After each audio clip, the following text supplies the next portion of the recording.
جب رسول اللہ کو زد و کوبا گیا، مارا پیٹا گیا، شہر سے باہر نکال دیا گیا، لوگ آئے اور خدیجہ سے کہتے جانتے ہو تمہارے شوہر کو شہر سے نکال دیا گیا ہے، وہ لہو لہان ہے اور نعوذ باللہ عنقریب ان کی جان جانے والی ہے۔ جناب خدیجہ رسول اللہ کو اپنے ہمراہ لے کر شہر مکہ میں آئیں۔ اپنے گھر کی جانب جب آپ چلتی ہوئی آ رہی تھیں تو دوبارہ دیوانے لوگ آئے اور آپ کی جانب پتھر مارنے لگے۔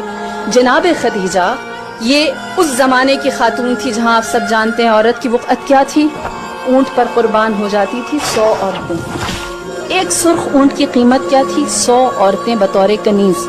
سرخ اونٹ اچھی نسل کا اونٹ ہوتا تھا۔ اس زمانے میں جناب خدیجہ ایک مرد کو لے کر آئی جس کی جان خطرے میں ہے، اپنے ہمراہ کھڑا کیا، اپنے گھر کے سامنے ایک چٹان تھی جس پر کھڑی ہوئی، اور جناب خدیجہ نے تاریخ عالم میں پہلی دفعہ قریش مکہ کو دکھایا کہ ایک مرد کے دفاع کے لیے عورت بولتی ہے، اور پہلی دفعہ آپ نے خطبہ دیا۔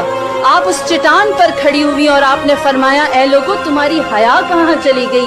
اسی دروازے پر تم قطار بنا کر کھڑے ہوتے تھے اور مجھ سے قرض مانگتے تھے اور میں بے نیازی سے تمہیں دیتی تھی، آج تم اربوں کی حیا ختم ہو گئی، تم اسی دروازے پر ہاتھ پہ پتھر لے کر آ گئے۔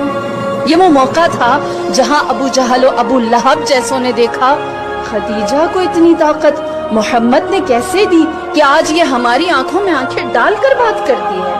اور جناب خدیجہ کی ہیبت، وقار، کلام کے اندر لہجہ اور آپ کا سخن، فصاحت اور بلاغت اور میں یوں کہوں اعتماد ایسا تھا کہ سب بکھر گئے، کوئی محمد کو کچھ نہ کہہ سکا، سب جان گئے اب خدیجہ صرف مالدار نہیں ہے، اب اس کی طاقت صرف دولت نہیں ہے، اب خدیجہ کے پاس ناز کرنے کے لیے محمد ہے، اور اس کا اعتماد اب وہ مال و دولت کی بنیاد پر نہیں۔ لہٰذا عورت پہلی دفعہ سامنے طاقتور ہو کر آئی، قریش مکہ جان گئے کہ اب یہ وہ عورت نہیں رہی۔